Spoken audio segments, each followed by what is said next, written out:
ஏன் இந்த WhatsApp social media paper எதை திறந்தாலும் இந்த ஏரியா ரிவை பண்றான் அந்த ஏரியா ரிவை பண்றாங்களே, ஏதாவது நடக்குதா சார்? சாக்கடையை தடுக்காம ஏரியை ரிவை பண்ணா அது ஒரு பலனையுமே தராது சார். நீங்க பீர்க்கங்கரணை ஏரி எடுத்துக்கங்க, கவர்மெண்ட் 8 கோடி செலவழிச்சாங்க. அடுத்து இப்போ கார்பரேஷன் 20 லட்சம் செலவழிச்சாங்க இந்த ஆகாய தாமரை ரிமூவ் பண்றதுக்கு. ஏதாச்சும் ஒரு மாற்றம் நினைச்சா அதே மாதிரி சாக்கடை கலந்து ஆகாய தாமரை தான் இருக்குது. அதனால சாக்கடையை தடுக்காம எந்த ஒரு பலனுமே தராதுங்க சார். அப்போ ஒரு ஏரி கூட நம்ம ஏரியால வந்து சரியா ரிவைவ் ஆகலையா?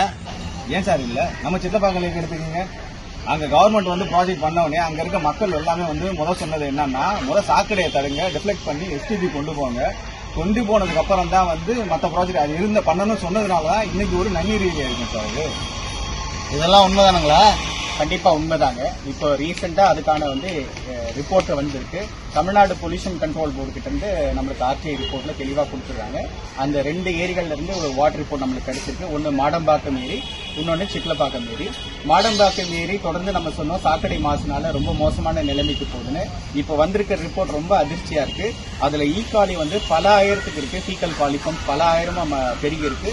மேலும் வந்து முக்கியமா இந்த மாதிரி ஏரிகள்ல, மழைநீர் ஏரிகள்ல டிசால்ட் ஆக்சிஜன் ரொம்ப முக்கியம்.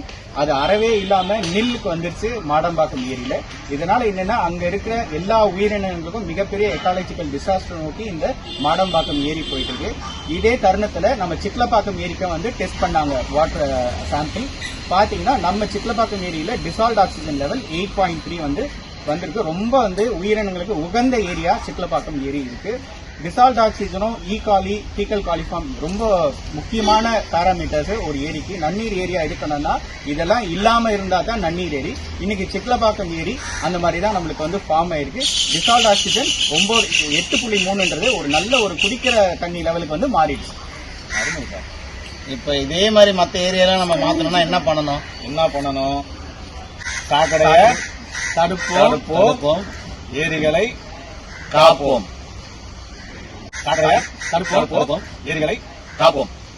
சாக்கடையை தடுப்போம், ஏரிகளை காப்போம்.